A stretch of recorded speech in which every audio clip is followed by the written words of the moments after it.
আসসালামু আলাইকুম। আমি ফারহানা ইসলাম। আমি কোনো সেলিব্রিটি না। আমি দেশের খুবই সাধারণ একজন নাগরিক। দেশের সাধারণ একজন নাগরিক হিসেবে আমি দেশের অন্যান্য নাগরিকদের বা সবার প্রতি কিছু সাধারণ কথা বলতে চাচ্ছিলাম। আমার কিছু আহ্বান ছিল আপনাদের প্রতি। যদিও আমি সেলিব্রিটি না, আমার কথা আপনারা শুনবেন কি না তা আমি জানি না, কিন্তু আমার মনে হলো এই কথাগুলো বলা উচিত, সেজন্য আমি আজ আপনাদের সামনে আসলাম।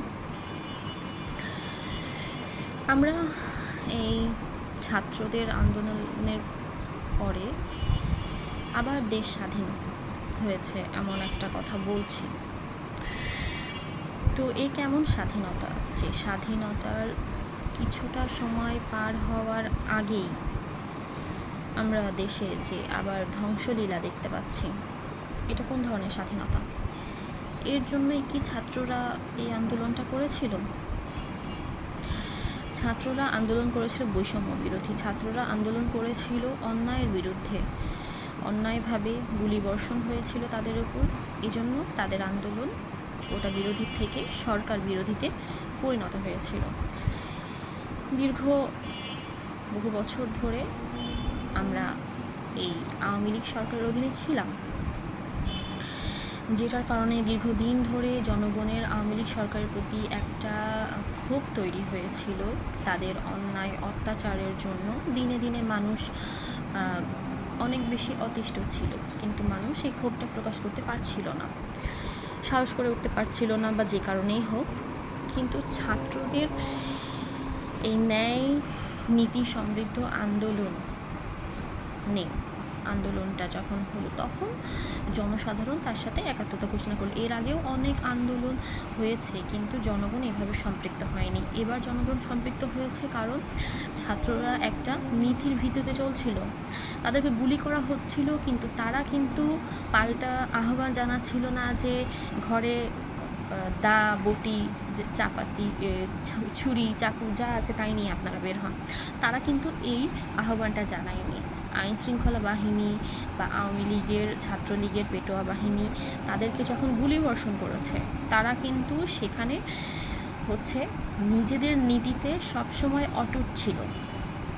এই জন্যই সাধারণ জনগণ তাদের সাথে সম্পৃক্ত হয়েছিল, এবং এর সাথে যেটা এই সরকারের দীর্ঘদিনের অন্যায় অত্যাচারে মানুষ অতিষ্ঠ ছিল।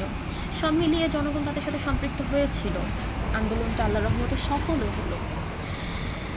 শেষ পর্যন্ত শেখ হাসিনা বাধ্য হলো সরকার থেকে, প্রধানমন্ত্রিত্ব থেকে সে ইস্তফা দিয়ে চলে গেল। ওকে, সব কিছু ঠিক আছে। এখন যেহেতু আমরা ছাত্রদের আন্দোলনের সাথে সম্পৃক্ত হয়ে এই পর্যন্ত এসেছি, তো ছাত্ররা কি বলছে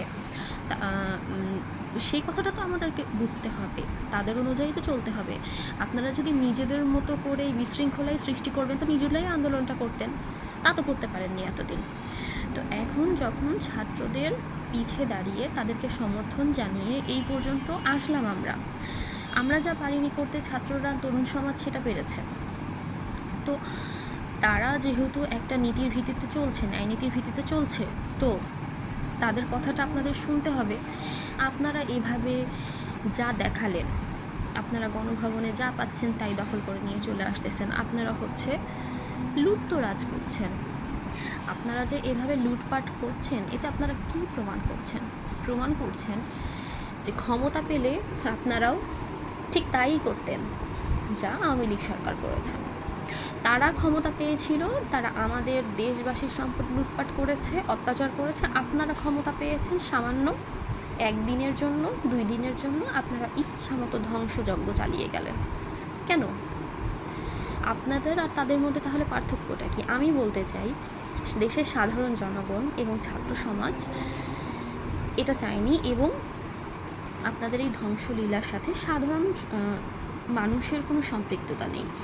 আপনারা এক গোষ্ঠী এটা চালাচ্ছেন, এবং এই এক গোষ্ঠী বলতে আমি কোনো রাজনৈতিক গোষ্ঠীকে বুঝাচ্ছি না বা কোনো দল মতকে বুঝাচ্ছি না। আমি বলছি সেই সব গোষ্ঠীকে যারা নিজের মধ্যে এইগুলা লালন পালন করে পুষে রাখেন, নিজেদের মধ্যে এরকম হিংসা পুষে রাখেন যে সুযোগ সন্ধানী লোক, সুযোগ পেলেই আপনি ধ্বংসযজ্ঞ চালিয়ে দেবেন। সুযোগের অভাবে এতদিন চালাতে পারেননি। তাহলে মানুষ আর পশুর মধ্যে পার্থক্যটা কী? আমরা তো ওই পশুত্বটার বিরুদ্ধেই আন্দোলনটা চালিয়েছিলাম, ছাত্র সমাজ চালিয়েছিল, আমরা জনগণ সমর্থন জানিয়েছিলাম। তো সেই আন্দোলনটাকে আপনারা ভিন্ন দিকে নিয়ে যাচ্ছেন। আন্দোলনের যে আমাদের সফলতা, আমাদের যে ছাত্র সমাজের সফলতা, সেটাকে আপনারা ম্লান করে দেওয়ার চেষ্টা করছেন। আপনাদের এই উদ্দেশ্যে ছাত্র সমাজ এই আন্দোলন গড়ে তোলেনি। আপনারা শান্ত হন, আপনারা বোঝার চেষ্টা করেন যে তারা যাই অপরাধ করুক, এভাবে লুটপাট, এভাবে তাদের বাড়িতে আগুন দেওয়া, এভাবে পুলিশের থানায় থানায় আগুন দেওয়া, পুলিশদেরকে মেরে ফেলার চেষ্টা করা, এইভাবে কি দেশ চলবে? আপনারা কি মনে করেন পুলিশ বাহিনী ছাড়া দেশ চলতে পারবে? দেশে আইন শৃঙ্খলা রক্ষা করবে কে? আপনারা করবেন? দেশে একটা রাত আপনারা যেভাবে ধ্বংসযজ্ঞ চালালেন, এতে তো দেশবাসীও হতভাগ। এর জন্য কি ছাত্ররা এই আন্দোলনটা করে তুলল? আপনারা এসব বন্ধ করুন এবং ছাত্ররা যেটা বলছে, ছাত্র সমাজ আন্দোলনে বৈষম্য বিরোধী ছাত্র সমাজ যেটা বলছে সেভাবে আপনারা চলুন। আপনারা যদি তাদের সাথে একাত্মতা ঘোষণা করেন, আর আপনারা যদি আপনাদের ইচ্ছা মতো চলবেন, তাহলে আপনাদের সাথে দেশবাসীও নাই, ছাত্র সমাজও নাই। আজ আমরা সাধারণ নাগরিকরা আবার অনিশ্চয়তা, অনিরাপত্তার মধ্যে পড়ে যাচ্ছি। আমরা বাইরে যেতে আবারও ভয় পাচ্ছি। আমরা এর জন্য কিন্তু ছাত্র সমাজকে সমর্থন করিনি, ছাত্র সমাজ এটা চায়ওনি। তাদের আন্দোলন ছিল সাম্যতা, তাদের আন্দোলন ছিল ন্যায় বিচার, ন্যায় প্রতিষ্ঠা করা সমাজে, আমাদের দেশে। তো আপনারা দয়া করে এসব আর করবেন না। আর ছাত্র সমাজ আওয়ামী লীগকে সরিয়ে বিএনপিকে আনার জন্য এভাবে আন্দোলনটা করেনি, এভাবে 2000 মানুষ প্রাণ দেয়নি। এই জন্য আমরা একটা নির্দলীয় নিরপেক্ষ সরকার দেখতে চাই। আমরা দেশের মানুষ আর আওয়ামী লীগ বিএনপি কাউকেই চাই না। আমরা চাই একটা ন্যায় নীতিপরায়ণ রাষ্ট্র পরিচালনা। আমি আপনাদের ছাত্র সমাজের প্রতি আহ্বান জানাচ্ছি যে আপনারাই দেশের পরবর্তী নেতা হবেন। তো আপনারা আগামী নির্বাচনে অংশগ্রহণ করুন, এটা আমার আপনাদের প্রতি আহ্বান। শুধু ছাত্র সমাজ না, দেশের সকল নাগরিকের প্রতি আমার আহ্বান, যারাই যেখানে আছেন আপনারা রাজনীতিতে অংশগ্রহণ করুন। আমরা আবার এই আওয়ামী লীগ বিএনপি এই দুই দলকে আমরা দেখতে চাই না। আওয়ামী লীগ চলে গেছে বলেই এখন বিএনপি আসবে, এটাও আমরা দেখতে চাই না। আমরা চাই ন্যায় নীতিপরায়ণ শাসক এবং তরুণ সমাজ যেন রাজনীতিতে আসে, আমরা এটাই চাই। দলমত নির্বিশেষে আপনারা সবাই রাজনীতিতে নামুন, যারা দেশকে আসলে ভালোবাসেন, দেশকে ঠিক করতে চান। ছাত্র সমাজ যেহেতু এই উদ্যোগটা নিয়েছে, তাই আমার ছাত্র সমাজের প্রতি আহ্বান, আপনারা আসুন রাজনীতিতে। আপনারা নিজ নিজ জেলায় প্রত্যেকে রাজনীতিতে যোগ দিন, কোনো দলের হয়ে না, কোনো মতের হয়ে না। আপনারা ন্যায় নীতি পরায়ণ হয়ে নির্দলীয়ভাবে বিভিন্ন নিজ নিজ জেলা থেকে আপনারা রাজনীতিতে আসুন, এটাই আমার আপনাদের প্রতি আহ্বান থাকবে। এবং